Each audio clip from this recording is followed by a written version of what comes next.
Para hadirin, para jamaah yang dirahmati Allah, bismillahirrahmanirrahim. Assalamualaikum warahmatullahi wabarakatuh. Alhamdulillah, walhamdulillahilladzi akrama man ittaqa bimahabbatih wa aw'ada man khalafahu bighadabihi wa 'adabihi. Ashhadu an la ilaha illallah wahdahu la syarika lah wa ashhadu anna sayyidana Muhammadan abduhu wa rasuluh la nabiyya ba'dah. Rabbi shrah li sadri wa yassir li amri wahlul 'uqdatam min lisani yafqahu qawli. Alhamdulillah, Bapak Ibu semuanya sehat ya? Alhamdulillah. Ini sekalipun kita masuk di bulan Dzulqa'dah, rasanya masih tepat, tidak ada esensi yang terkurang sedikit pun ketika kita mengucapkan taqabbalallahu minna wa minkum sholihal a'mal, taqabbal ya karim. Para hadirin yang dirahmati Allah, insyaallah di kesempatan hari ini, kalau di Ahad pekan pertama itu kita ngaji fikih gitu ya. Fikihnya tematik, dan tema yang saya angkat pada kesempatan pagi hari ini adalah tentang mengurai konsekuensi lupa dalam sholat.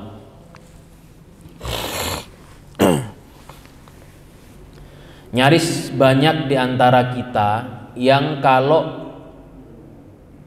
sholat berjamaah gitu misalkan ya, banyak kasus yang terjadi, dan apakah semua yang tertinggal dari sholat itu ditutup dengan sujud sahwi? Ternyata dalam kitab-kitab fikih itu para ulama mengklasifikasikan sholat, gerakan-gerakan dan ucapan-ucapan sholat itu kepada beberapa hal. Yang pertama, rukun sholat. Yang kedua, sunnah sholat. Yang ketiga, wajib dalam sholat. Apa bedanya?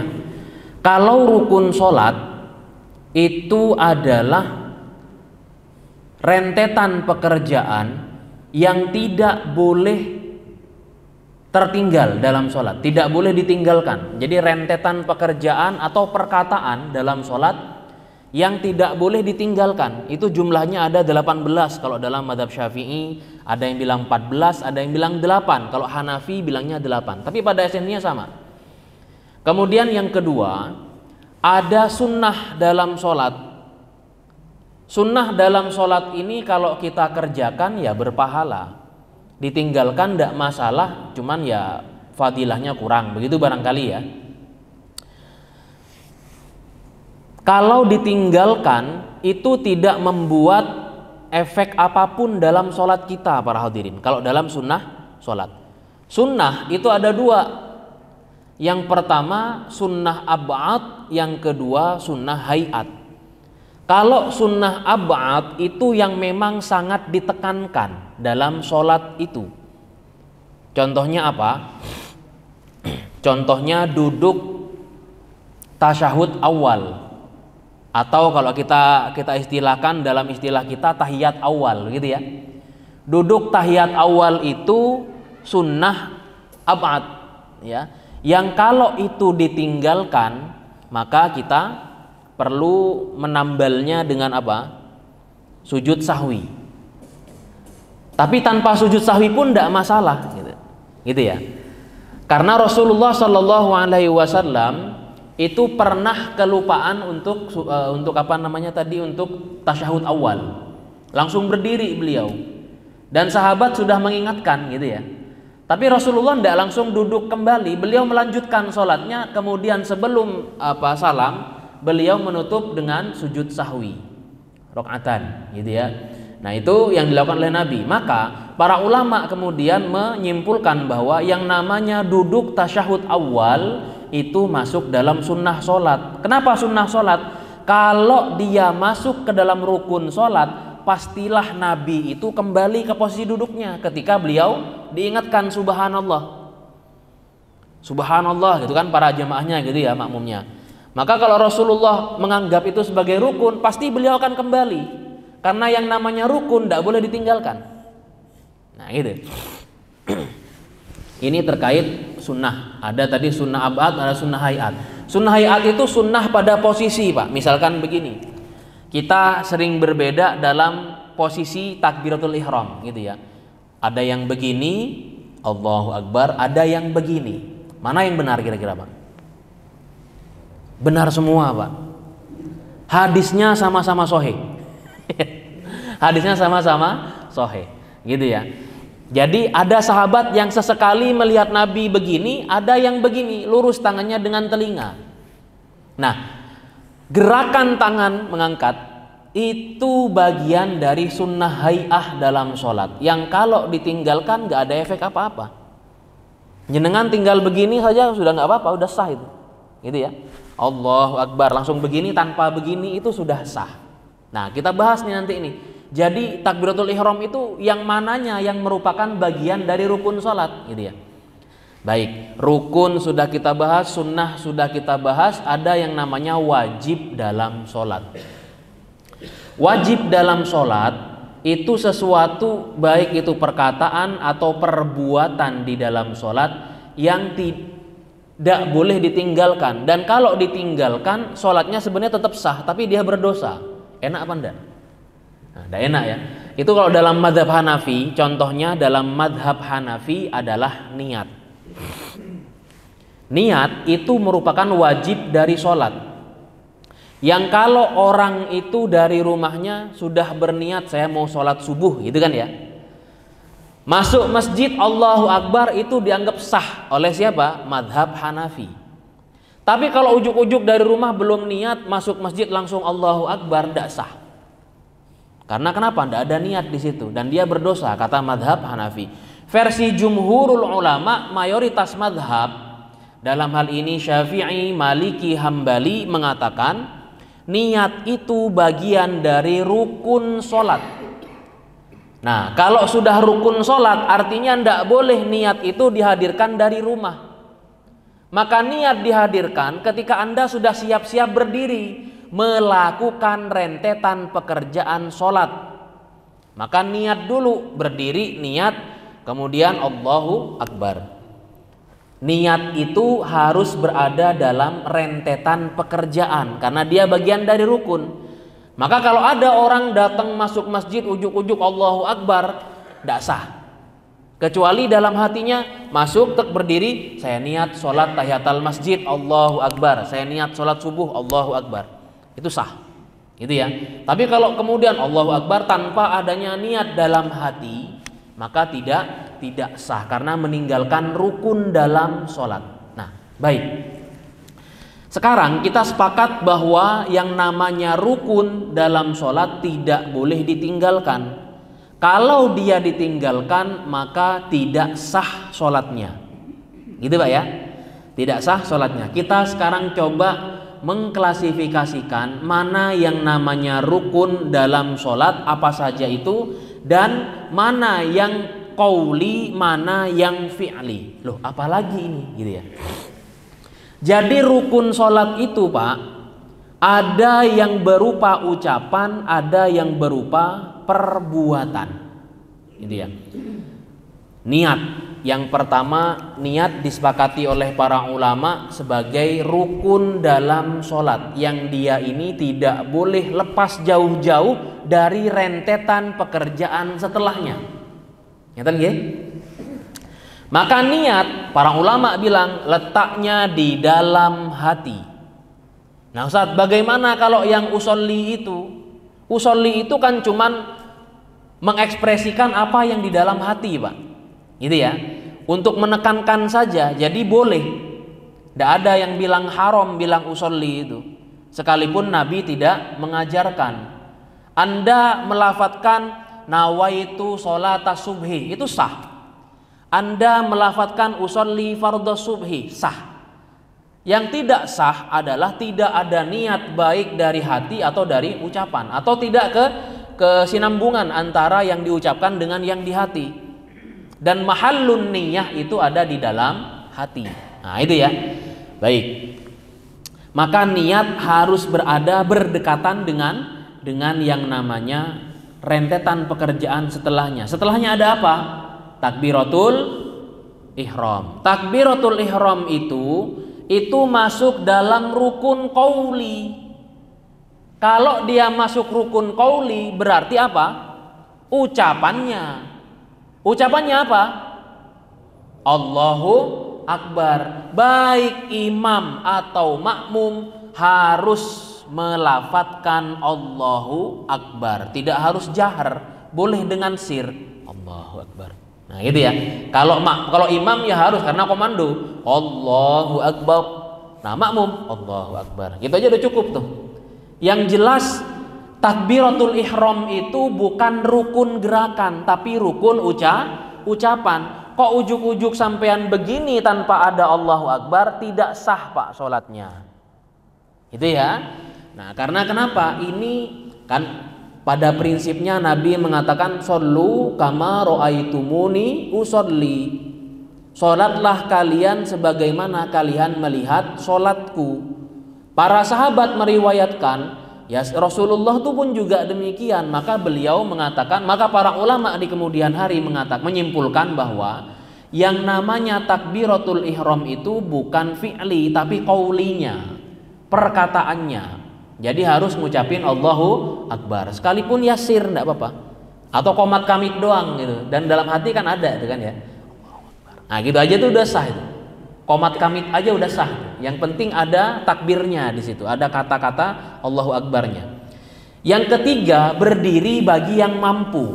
Nah, ini mungkin ada di antara kita yang kalau sholat itu menggunakan kursi, gitu ya, karena mungkin sudah sepuh atau mungkin ada sakit tertentu yang diderita sehingga tidak bisa sholat dengan posisi sempurna. Al-qiyamu ma'al qudrah, berdiri dengan kemampuan maksimal, itu bagian dari rukun sholat. Kalau jenengan di takbiratul ihram sampai Fatihah itu mampu untuk berdiri, maka wajib berdiri Bapak Ibu sekalian. Jadi ketika Ustadz mufasir Allahu Akbar Bismillahirrahmanirrahim, misalkan Anda mampu berdiri di durasi itu, maka berdirilah dulu. Tapi begitu ruku, i'tidal, sujud kok Anda nggak mampu untuk melakukannya dengan sempurna, lakukanlah dengan duduk. Nah, gitu ya. Jadi kemampuan kita berdiri itu kemampuan maksimal dulu. Kalau misalkan Ustaz saya mampunya di takbiratul ihram aja, ya sudah takbiratul ihram Allahu Akbar lalu duduk. Nah, gitu ya. Itu terkait masalah posisi berdiri. Karena Rasul sendiri dalam riwayat tuh sholli qa'iman fa in lam tastati fa qa'idan, gitu ya. Fa in lam tastati fa ala janbin. Atau kama qala. Jadi Rasulullah itu mengatakan sholatlah kamu dengan kondisi berdiri. Kalau nggak mampu barulah duduk. Kalau nggak mampu maka berbaringlah, gitu ya. Dan dalam riwayat Rasulullah itu berupaya untuk selalu berdiri. Bahkan pernah beliau berdiri di tiang, gitu, bersender kepada tiang. Nah, bersendernya Rasulullah ke tiang itu karena memang tidak mampunya lagi untuk berdiri. Tapi bukan maksain diri, Pak. Kata para ulama, ya, melalui penjelasan para sahabat, berdirinya Nabi dengan bersender kepada tiang itu, kalau tiangnya itu dicabut, Rasul masih bisa berdiri, bukan kemudian terjatuh. Kalau terjatuh ya ndak boleh, ya Anda harus duduk sholatnya. Nah, gitu ya, jangan maksain diri banget. Nah, itu. Baik, takbiratul ihram. Jadi berdiri bagi yang mampu. Kemudian yang paling utama juga adalah Fatihah. Fatihah ini kita harus memahami bersama, Pak, ya. Jangan sampai di kemudian hari ini begitu saja gitu tanpa pengetahuan. Yang namanya fikih itu ilmu yang mempelajari keabsahan ibadah, hukum, gitu ya, amaliyah, melalui dalil-dalil yang terperinci. Al-Quran, Al-Hadis, Al-Ijma, Al-Qiyas gitu ya, itu menjadi landasan dalam ilmu fikih. Fikih itu berbicara tentang tata cara. Nah, jadi kalau kita bahas masalah hukum seperti ini, tata cara itu berkaitan dengan ilmu fikih. Baik, Al-Fatihah itu rukun bagi siapapun, baik dia imam ataupun dia makmum. Ngeten nggih? Maka kalau makmum tidak membaca suratul Fatihah berarti meninggalkan rukun dalam sholat. Kalau meninggalkan rukun dalam sholat, bagaimana sholatnya, Pak? Tidak sah. Nah, makanya imam kita, Ustadz Mufasir ini memang fakih beliau ini. Kok saya bilang fakih, kenapa? Setelah waladhdallin, amin, beliau memberi kesempatan kepada makmum, sadar ya? Nah, kita sadari ya. Beliau memberi kesempatan kepada makmum sedikit jeda untuk membaca surah Al-Fatihah. Nah, itu memang benar, seperti itu idealnya. Tapi ya tidak masalah kalau misalkan habis waladhdallin amin kok ada yang lanjut baca surah tanpa ada jeda Fatihah di situ, berarti mempersilahkan makmum membaca Fatihah ketika surah dibaca oleh imam. Dan setelah dia selesai baca Fatihah, dia barulah kemudian konsentrasi menyimak bacaan surahnya imam. Nah, gitu, Pak. Ya. Maka memang ada pendapat lain, diantaranya madhab Maliki yang mengatakan bahwa kalau imam sudah baca Fatihah dan makmum mendengarnya secara sempurna Fatihahnya imam, maka Fatihahnya imam menjadi Fatihahnya makmum. Itu menurut madhab Maliki. Tapi tidak menurut madhab yang lain yang mengatakan makmum tetap baca Fatihah. Itu ya. Ustadz, bagaimana kalau kita baru nyampe masjid, Fatihah selesai, surah selesai, dan imam kemudian ruku, kita baru dapat rukunya imam? Tidak masalah, Anda kejar takbiratul ihramnya, Allahu Akbar, lalu kemudian ruku. Fatihah bisa ditutup di rokaat-rokaat setelahnya. Ya, kalau Anda sudah dapat rukunya imam, berarti dianggap Anda dapat satu rokaat bersama imam. Tidak perlu ditambal itu. Ya, jadi yang diikutin adalah fi'linya imam. Kalau imam ruku, Anda kejar, masuk masjid, niat, kemudian takbiratul ihram, Allahu Akbar, boleh langsung begini, Pak, langsung ke ruku. Yang penting takbiratul ihram ada qaulnya, gitu ya. Allahu Akbar, kemudian ikut langsung ruku. Kalau dapat rukunya imam, Anda dianggap dapat satu rokaat bersama imam. Fatihahnya bagaimana? Fatihahnya nanti kan dikejar di rokaat selanjutnya. Sekali saja Fatihah itu, tidak perlu dua kali, gitu ya. Tidak ada qodok untuk Fatihah, gitu ya. Nah itu. Kemudian ada ruku, i'tidal, sujud, duduk di antara dua sujud, itu bagian dari fi'li. Kalau fi'li berarti apa? Anda baca subhana rabbiyal a'la atau subhana rabbiyal azim, itu kesunnahan saja dalam sholat. Terus apa kalau misalkan mau diganti dengan doa? Boleh.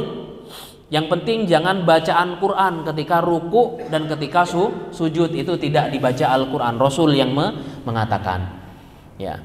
Maka kalau Anda mau sujud di rokaat pertama, sujud rokaat kedua, baca doa itu boleh. Tidak harus selalu di akhir, gitu Pak ya. Tidak harus selalu di akhir. Dan doanya berbahasa Arab. Ya, seperti Rabbana atina fid dunya hasanah rabbighfirli wali walidayya, itu baca, nggak apa-apa. Kalau doanya bahasa Indonesia gimana, Ustadz? Karena hajat kami berbahasa Indonesia. Kalau doanya berbahasa Indonesia, maka dalam hati tidak perlu qomat kamit. Gitu ya. Dan Anda ikutin gerakan imam. Kalau imam sudah bangkit, Anda jangan melanjutkan doa lama-lama. Ini sering terjadi ini. Ya. Innama ju'ilal imamu liyutamma bihi. Imam itu diciptakan untuk diikuti gerakannya. Banyak di antara kita ketika sujud di rokaat akhir berlama-lama dalam sujud dalam rangka berdoa, betul?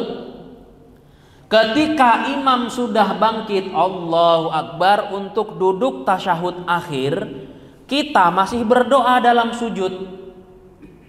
Imam kemudian sudah tasyahud akhir, membaca tasyahud akhir at-tahiyatul mubarakatus sholawatut thayyibatu lillah, kemudian membaca sholawat Allahumma sholli ala Muhammad atau Allahumma sholli ala Sayyidina Muhammad sampai imam salam assalamu alaikum.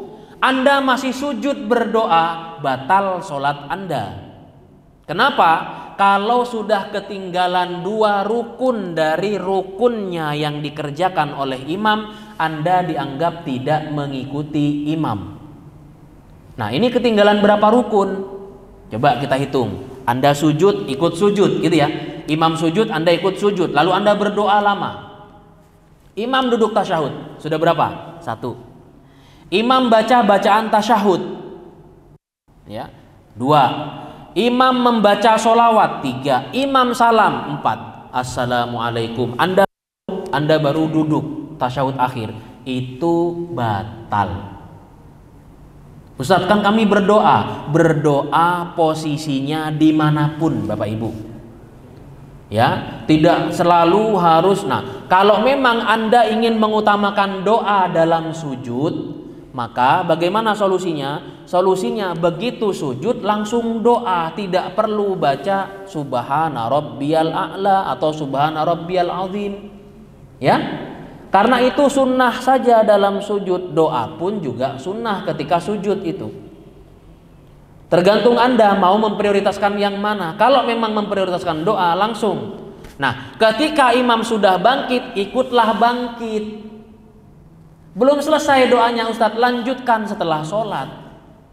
Bukankah itu juga waktu yang mustajabah? Kan gitu ya? Nah itu. Jadi terkait masalah ruku, i'tidal, sujud, duduk di antara 2 sujud, duduk tasyahud akhir, membaca tasyahud akhir, membaca sholawat kepada Nabi di tasyahud akhir, kemudian salam pertama dan tertib ini bagian dari rukun sholat. Yang tidak kalah pentingnya adalah tumakninah. Tumakninah. Ramadan kemarin selalu viral. Apa?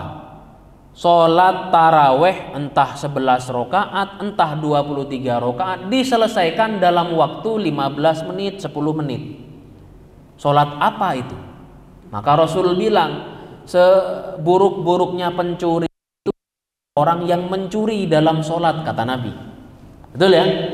Sahabat nanya, loh kok ada pencuri dalam sholat ya Rasulullah? Iya, mereka itu yang sholatnya itu tidak tumakninah. Di antaranya ya sujud dengan rukuknya itu tidak benar, tidak sempurna. Bahkan ada istilah matok-matok ayam gitu kan ya, kata Nabi gitu ya. Nah, istilah matok-matok ayam itu yaitu sujud, kemudian duduk, kemudian rukuk, berdiri gitu, i'tidal gitu. Itu dengan posisi tidak tumakninah. Yakin orang yang taraweh itu dengan posisi cepat itu tumakninah? Saya sih nggak yakin. Allahu Akbar, Allahu Akbar, Allahu Akbar, Allahu Akbar, Allahu Akbar, Assalamualaikum warahmatullahi wabarakatuh, Assalamualaikum warahmatullahi, itu kan ya? Nggak tumakninah itu Pak. Kalau tuh tidak tumakninah bagaimana? Ya rukunnya tidak sempurna. Karena rukun sholat ini berlaku untuk baik itu sholat fardu atau sholat sunnah. Ustaz, kan buat latihan doang. Kalau memang buat pembiasaan, ya ke anak kecil, jangan kau yang sudah mukallaf. Kalau yang mukallaf, alasannya mereka ini petani kelelahan. Ya orang kantoran juga kelelahan, tapi mereka mau datang ke masjid. Kalau memang untuk mempercepat durasi biar tidak lama-lama, ya ndak usah sholat taraweh, di rumah saja Anda. Taraweh itu hukumnya sunnah, tapi jangan dinodai gitu. Ya, jangan dinodai dengan apa namanya, dengan gerakan cepat tanpa adanya tumakninah, karena percuma, itu ndak sholat namanya, sekedar bakar kalori gitu. Ya, Anda sekedar ya latihan kardio lah gitu kira-kira. Ya, sekedar menyehatkan badan dengan kardio gitu, gerakan cepat, kemudian bakar kalori, iya gitu. Tapi untuk mendapatkan pahalanya, wallahu a'lam bishawab, itu Allah aja yang tahu. Tapi yang jelas rukunnya tidak terpenuhi, begitu ya. Baik. Jadi tumakninah itu bagian dari rukun sholat. Seperti apa tumakninah? Tumakninah itu Bapak Ibu semuanya, durasinya sama seperti orang membaca tasbih 1 kali. Nah, kita kan ada yang diajarkan oleh guru kita, subhana rabbiyal azimi wa bihamdihi, atau subhana rabbiyal azim. Itu kan ya, tanpa wa bihamdi. Itu sudah sekali baca itu sudah sama dengan durasi tumakninah. Nah, kita sama guru-guru kita diajarkan berapa kali bacanya? 3 kali. Maka itu sudah melewati batas minimal tumakninah. Itu baik sekali itu. Ya, supaya tenang juga kan, kita ruku tenang bentar ya, seperti hitungan bernapas, baru subhanallah ya, baru subhana rabbiyal azim, baru subhana rabbiyal a'la, kan gitu. Nah, itu sudah tumakninah banget tuh. Nah, kalau yang Allah akbar, Allah akbar, Allah akbar, assalamualaikum warahmatullah, itu apa? Tidak ada tumakninahnya itu ya. Maka tumakninah bagian dari rukun sholat. Oke, sekarang kita sudah tahu klasifikasinya, mana yang niat yang qauli, mana yang rukun yang qauli, mana yang fi'li. Kalau yang Q, tanda Q itu artinya qauli, yang F itu fi'li. Salam pertama, baik itu diucap oleh imam atau makmum, itu juga rukun dalam sholat. Jadi Anda tetap harus bilang assalamualaikum warahmatullah, sekalipun dalam hati dan qomat kamit saja, itu tidak apa-apa ya. Itu qauli itu Pak, bukan fi'li. Assalamualaikum warahmatullah, assalamualaikum warahmatullah. Nah itu ya, jadi tetap ngikutin pembaca kalau salam pertama, maka dia harus berupa ucapan assalamualaikum. Itu udah cukup itu ya. Ustaz, kalau saya kebelet pengen buang angin dari tahiyat akhir, udah ini perutnya gitu ya, apakah batal kalau setelah kita assalamualaikum di salam pertama kemudian baru buang angin? Itu tidak membatalkan Pak, karena setelah selesai dari rukun yang terakhir yaitu salam pertama, itu Anda sudah selesai sholatnya. Semua rentetan rukun itu sudah selesai dilakukan. Kok di salam kedua kemudian gitu, buang angin? Nah, itu tidak batal. Tapi kalau sebelum salam pertama kok buang angin, ya sudah batal gitu ya. Nah, lagian kalau sakit perut itu ngapain Anda sholat gitu? Kalau sakit perut selesaikan dulu hajatnya baru sholat. Nah, gitu ya. Baik. Dari semua rukun ini, mana yang ditinggalkan harus disujud sahwikan? Kalau kita lupa dalam surah, misalkan Ustadz Mumfasir ya, lupa inna anzalnahu fi lailatul qadr, langsung loncat beliau ke lailatul qadri khairum min alfi syahr. Makmumnya langsung ngingetin wama gitu kan ya. Ustaz Mufasir bingung, wama ya akeh sing ndi katanya. Wama itu banyak, yang mana wamanya gitu. Nah, harus ngingetin yang lengkap, wama adraka ma lailatul qadr. Nah, kalau kelupaan dalam membaca surah tidak perlu sujud sahwi, karena bukan bagian dari rukun sholat, dia hanya sunnah sholat. Nah, ini kalau lupa dalam rukun baru kemudian, nah ini rinciannya begini Pak. Kalau yang ditinggalkan adalah takbiratul ihram. Takbiratul ihram itu fi'li atau qauli? Qauli ya, karena dia ucapan. Anda sengaja langsung begini aja, maka nggak sah sholatnya, harus diulangi. Itu ya. Lupa juga demikian ya, baik lupa ataupun sengaja, itu tetap diulangi sholatnya kalau takbiratul ihramnya tidak dibaca. Kemudian yang kedua, selain dari takbiratul ihram, maka Jika ditinggalkan rukun-rukun tadi dengan sengaja, maka batal sholatnya. Allahu Akbar, lalu langsung sujud tanpa ruku dan i'tidal, sengaja, maka batal sholatnya, gitu ya. Terus bagaimana kalau batal sholatnya? Ya diulangi. Ya, kalau rukun ditinggalkan dengan sengaja maka diulangi.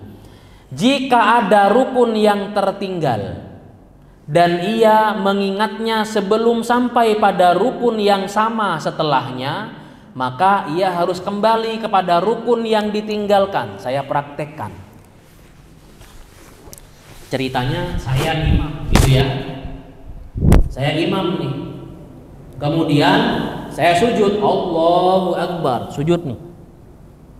Ini baru sujud yang pertama, Pak. Kemudian dalam benak saya ingatnya ini sudah sujud kedua. Lalu langsung saya berdiri, Allahu Akbar. Kalau saya belum begini, lalu Anda bilang subhanallah, gitu kan ya.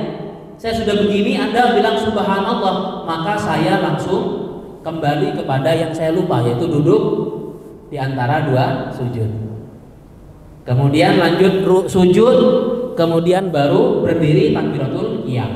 Nah, ini bedanya. Kemudian saya tidak perlu, dalam hal ini saya tidak perlu sujud sahwi karena belum sempurna salah saya. Kalau saya begini, sujud, kemudian Allahu Akbar, posisi saya sudah sempurna. Posisi saya sudah sempurna seperti ini, Anda baru bilang subhanallah, gitu kan ya? Saya harus kembali kepada duduk di antara dua sujud, baru kemudian sujud, baru kemudian berdiri di akhir sebelum saya salam. Maka saya memimpin para jamaah untuk sujud sahwi. Kenapa demikian? Karena tadi udah sempurna posisi qiyam saya. Itu ya Pak ya.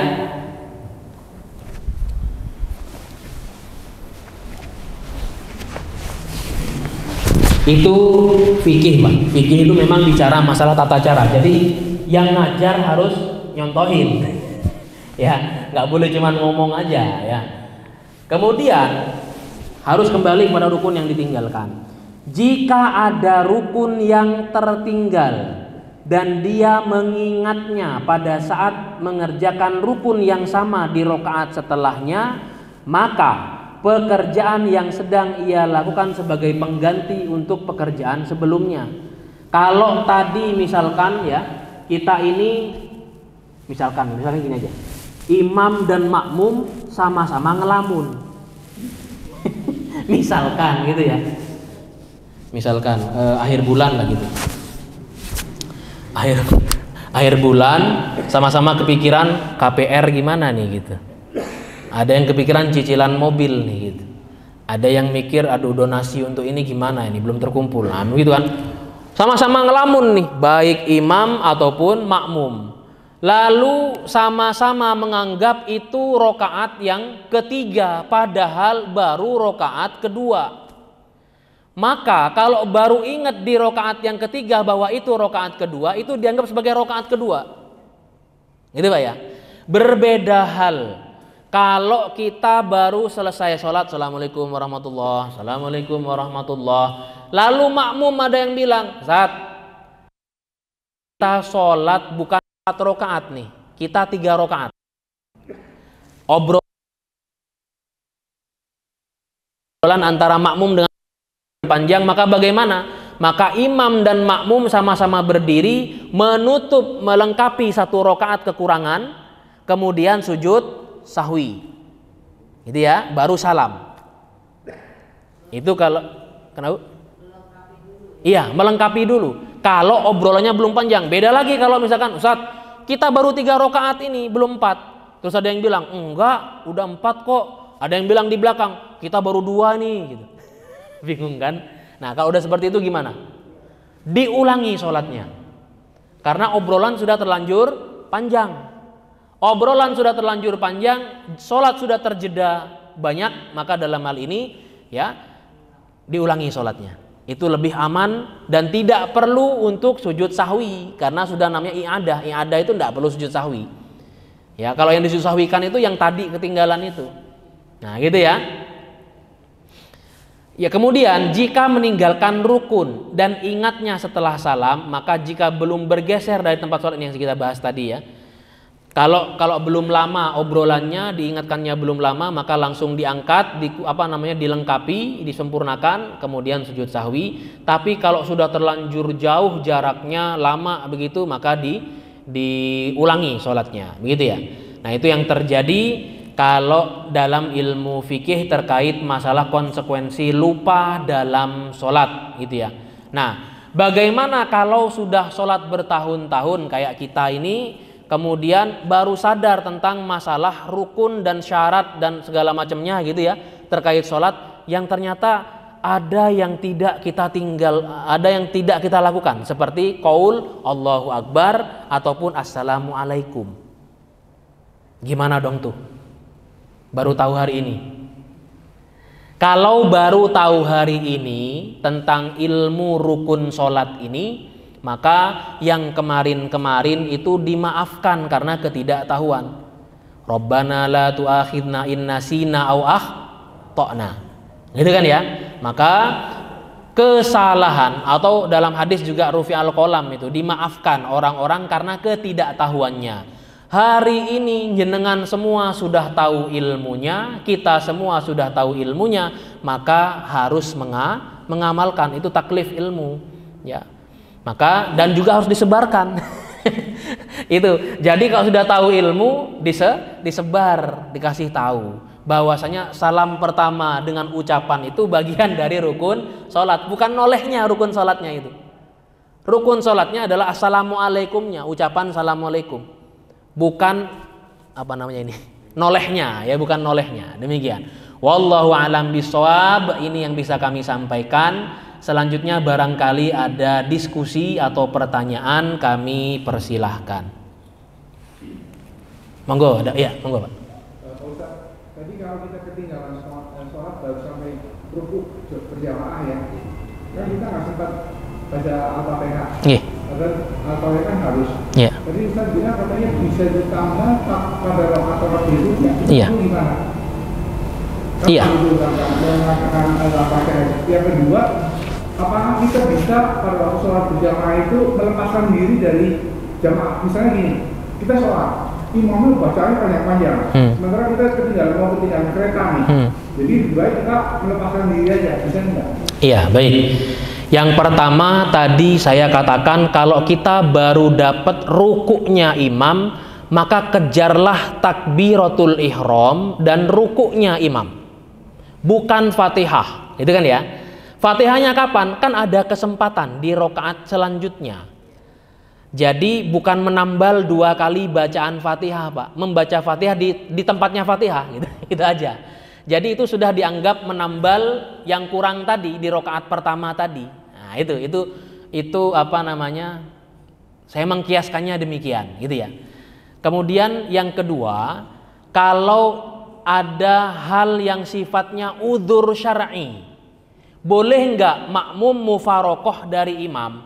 Dalam hadis riwayat At-Tirmidzi boleh tuh.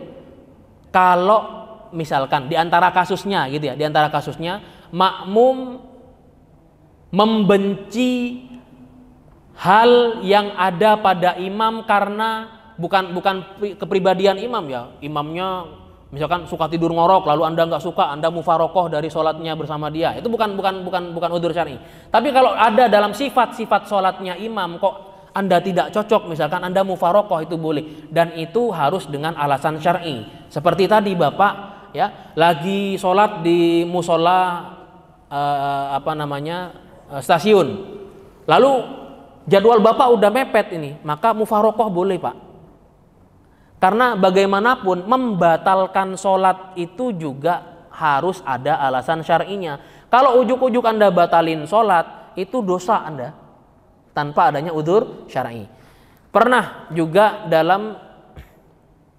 dalam kitab-kitab fikih lah ya, dalam Al-Majmu' Syarah Muhadzab atau dalam kitab-kitab yang lainnya ya, itu kalau ada hal yang membatalkan dari imam, dari faktor eksternal ya, misalkan imam itu sholat kemudian ada najis di pakaiannya, apakah kemudian ikut membatalkan makmum? Tidak batal. Makmum tidak batal kalau makmum tidak tahu ada najis dari imam.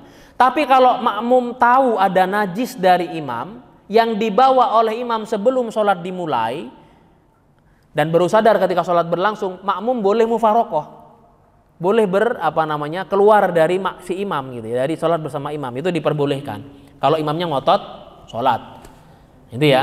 Nah itu terkait masalah boleh tidaknya mufarokoh atau berpisah dari imam. Demikian, wallahu alam. Jadi kita pada waktu mufarokoh itu keluar, mundur dulu, terus kemudian melanjutkan hidup atau tidak? Enggak, mengulangi Pak, bukan melanjutkan, mengulangi. Mengulangi dari awal? Iya, mengulangi dari awal. Oh, bukan melanjutkan Pak? Enggak, karena Anda membatalkan. Jadi mufarokoh itu kan dia membatalkan dan keluar dari rombongan, begitu kan? Nah itu berbeda halnya kalau Anda dari awal memang sudah sholat sendiri, di sini ada jamaah, ya lanjut aja gitu sih. Nah, saran saya kalau memang Anda safar, kan ini masalah teknis ya. Kayak gini-gini ini urusan teknis Pak. Kita sudah bahas masalah ini dalam fikih safar. Kalau Anda dalam safar, Anda harus timing tuh, tahu timingnya. Seandainya saya sholat ikut berjamaah, apakah terkejar kereta saya atau tidak? Kalau tidak terkejar, maka sebaiknya Anda menjamak sholat atau mengqashar sholat Anda sendirian. Itu masalah teknis ya. Jadi urusan seperti ini nanti tergantung kepada kondisi di lapangan. Kalau sekiranya dengan bacaan imam yang sepanjang ini tapi kok terkejar masih keretanya, misalkan untuk check in dan lain sebagainya, maka lanjut dulu aja gitu. Gitu Pak, barangkali Allah alam bisawab, kan teknis. Iya.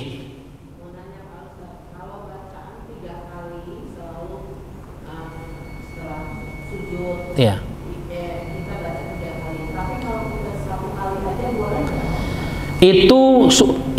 Itu sudah sesuai dengan durasi minimal tumakninah Bu. Jadi minimal bacaannya sekali tasbih itu. Ya, demikian. Ada lagi? Iya. Ya, Bapak dulu ya. Saya mau tanya Ustaz, kalau makmum itu kan harus ngikutin gerakannya imam. Iya. Tidak boleh membagi. Iya. Sebetulnya kita itu sebagai makmum kapan mulai gerakan itu, setelah imam Allah atau barnya itu terakhir baru ngikutin? Kalau makmumnya berada di depan, shaf 1, shaf 2 bisa melihat gerakan imam, maka imam mulai bergerak, makmum ikut bergerak.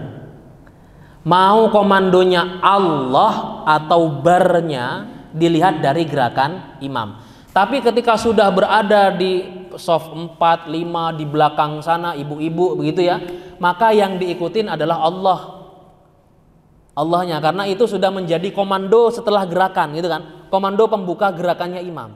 Allahu Akbar. Kan enggak ada yang Allahu Akbar baru gini, kan enggak ada. Pasti Allah itu bersama gerakan gitu kan ya. Maka kata Allah itu menjadi aba-aba bagi makmum untuk mengikuti. Begitu Pak. Mau ikut di barnya juga enggak masalah. Yang penting jangan ketinggalan banyak. Kalau udah ketinggalan 2 gerakan atau 2 rukun dari imam, ya batal tuh sholatnya makmum gitu. Allah alam bisawab. Oke Pak, lanjut Pak. Apakah kita bisa melakukan sholat wajib itu 2 kali? Misalnya kita datang ke masjid, mau berjamaah nggak ada orang, kita ingung-ingung nggak ada orang, udah kita sendiri sholat wajib, katakan sholat asar gitu. Begitu kita selesai, ada jamaah, rombongan datang melakukan sholat berjamaah asar juga. Apakah kita itu boleh Pak? Itu diperbolehkan dan tidak kemudian menjadikan kita berdosa, karena itu menjadi pelengkap, penyempurna.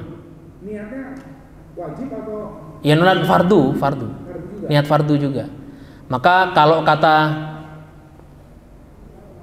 dalam kitab Matan Zubat ya, dalam kitab Matan Zubat itu yang diterima nanti yang berjamaahnya. yang berjamaahnya, karena fadilahnya kan lebih banyak begitu. Maka yang fadilahnya lebih banyak itu yang dianggap begitu. Tapi ya Allah tuh nggak akan pernah membuat sia-sia setiap amal kita kok, insya Allah gitu kan ya. Wallahu a'lam bishawab. Kayak inilah, kayak siapa namanya, bahkan berbeda niat antara imam dan makmum juga sah. Jadi ada seorang sahabat bernama Mu'ad bin Jabal. Mu'ad bin Jabal ini sholat fardunya ikut Nabi, tapi kan sama Nabi ditugasin ngimamin di RW sebelah gitu kira-kira ya. Maka Mu'ad bin Jabal ketika selesai sholat bersama Nabi, dia langsung ke masjid di RW-nya gitu kira-kira. Kemudian mengimami jamaahnya. Mu'ad bin Jabal niat sholat sunnah, makmumnya sholat fardu gitu. Nah artinya dengan 2 kali sholat seperti itu diperbolehkan. Maka dalam fardu pun boleh, kalau misalkan tadinya sholat sendiri kok ada jamaah, ikut jamaahnya, maka diperbolehkan dan sah yang jamaah itu. Demikian, wallahu a'lam bishawab. Nggih, tadi Ibu di belakang silakan. Iya.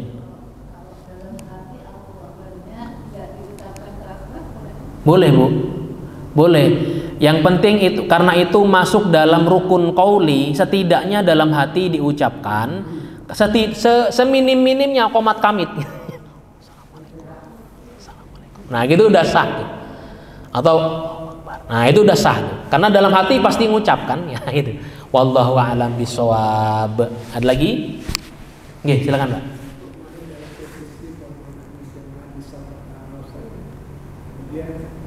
Bisa diulangi Pak, maaf Pak. Posisi jemaah di saat pertama, kemudian dia batal. Apakah dia wajib keluar atau dia diwujudkan? Kalau dia keluar susah, ya, akan memposisikan jemaah lain untuk mengisi safar. Ya, ini yang harus difahami bersama oleh para makmum. Pertama, melintas di depan orang yang sedang sholat hukumnya haram, gitu kan ya, melintas di depan orang yang sedang sholat. Tapi yang terjadi kepada makmum yang di shaf pertama, dia batal nih, maka dia otomatis jangan nunggu, harus keluar dari shaf. Tapi gimana Pak, padat set? Itu masuk dalam kategori udzur syar'i yang dapat dispensasi, itu boleh melintas di depan orang sholat. Dan orang yang lagi sholat jangan begini-begini, jangan menghadang-menghadang, kan biasanya menghadang kan, itu kalau dalam kasus yang umum. Tapi kalau dalam kasus orang batal dalam satu shaf berjamaah seperti ini, maka diperbolehkan melintas, dan itu tidak membuatnya dosa yang apa itu, yang 40 hari katanya. Nah itu tidak termasuk, karena masuk dalam kategori udzur syar'i itu sendiri. Itu wallahu a'lam. Oh ya, yang diutamakan adalah yang dari sampingnya. Sampingnya menutup tek gitu ya. Intinya menutup ke arah imam, menutup ke arah dekat imam gitu ya. Jadi kalau misalkan di sini yang mundur, yang keluar, maka yang dari sini tek. Nah, di sebelah sana kan kosong, baru yang belakang. Gitu. Demikian, wallahu a'lam bishawab. Ini ada bab tersendiri tentang fikih sholat berjamaah. Insya Allah kita bahas di pertemuan selanjutnya, gitu ya. Oke, silakan Pak. Kalau imamnya lupa bacaan sholatnya lupa gitu, terus kita udah nunggu, tapi imamnya tetap terus, itu gimana? Oh, bacaan ya, bacaan surah ya. Kalau bacaan surah kemudian terlupa, kemudian makmum mengingatkan, imam masih melanjutkan bacaan yang terlewat tadi, tetap sah sholatnya. Ya, hanya nanti perlu diingatkan saja setelah sholat, inti bacaannya salah nih, gitu aja sudah. Dan tidak perlu sujud sahwi. Demikian. Baik, kita tutup kajian kita. Yang namanya fikih itu Pak, Bu, ya, wajar kalau banyak yang nanya. Karena ini terkait tata cara, keabsahan sholat kita, keabsahan ibadah kita. Maka kalau dalam fikih yang nanya sampai 10 orang, 7 orang itu wajar. Begitu ya. Baik, kita tutup kajian kita pada pagi hari ini dengan bersama berdoa. Astaghfirullahaladzim, astaghfirullahaladzim, astaghfirullahaladzim. Allahumma anfa'na bima 'allamtana warzuqna 'uluman tanfa'una fid dini wad dunya wal akhirah. Allahumma inna qad istauda'naka bima 'allamtanahu wardudhu ilaina 'inda hajatina ilaihi wa la tunsina anhu ya Allah ya rabbal alamin. Rabbana atina fid dunya hasanah wa fil akhirati hasanah wa qina adzabannar. Subhana rabbika rabbil izzati amma yasifun wa salamun alal mursalin walhamdulillahi rabbil alamin. Subhanakallahumma wa bihamdika asyhadu an la ilaha illa anta astaghfiruka wa atubu ilaik. Wassalamualaikum warahmatullahi wabarakatuh.